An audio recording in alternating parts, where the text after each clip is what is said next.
Hi mga mare! Hello! I'm here again, your maring Lady Guard mga mare.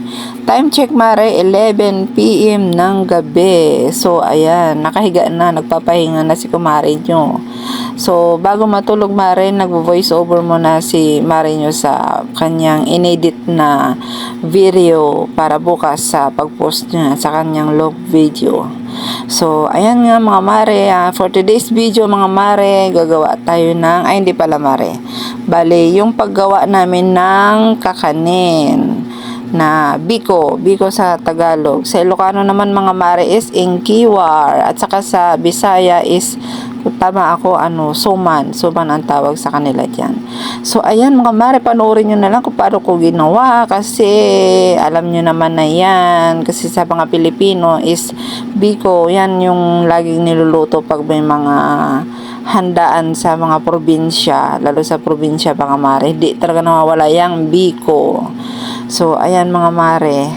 Yang biko kasi mare, madaling nakakabusog ng mga biskita. Kaya, pag yan inandan, busog na talaga pag yan yung inuna mong kainin. So, yan mga mare. Sabi ko naman sa inyo mga mare, marami akong backup na video.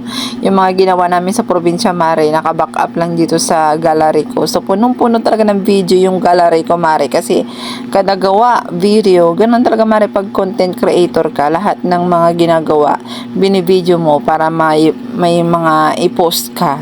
So ayan mare, na kinakabahan na ako mare kasi pag naubos na yung mga video sa gallery ko mare, magpa-practice na ako magsayaw mare.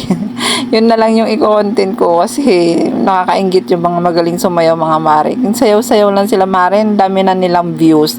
Samantala ko todo effort ako mare. Luto-luto kung ano-ano na ginagawa ko mare para lang marami ako maging views. So ayan, sabi nga ng mga kaibigan ko mare, ang tiyaga ko daw magawa ng mga content kahit may trabaho o pagod na sa gawain. So ayan, nahinayang naman ako mare kung ititigil ko pa yung pagpo-post kasi syempre sabi ko nga 'di ba, may ads na yung yung mga pinopost kong content ko, kaya sayang naman mare kung ititigil ko 'di ba. So fight lang tayo mga mare, yan tayo, dapat laban lang tayo sa buhay. Di tayo pwedeng mapagod mare, pwedeng magpahinga pero fight pa rin mare kahit na mahirap. So ayan mga mare, baka nagtataka kayo bakit may nilagay akong dahon dyan. Pampabango yun mga mare. Kung wala kayong yung anong tawag ba yun, yung pampabango na dahon mare. So yan sa amin, optional lang yung mare kung gusto nyo lagyan. Sa amin kasi sa asawa ko, iwan ko ba, inutusan ako kumuha ng dahon ng kalamansi. So, ayan, yun daw yung gagawin namin pampabango. So, ayan, kumuha ko, nilagyan ko. Totoo nga, mare, mabango nga siya. Try nyo, mare.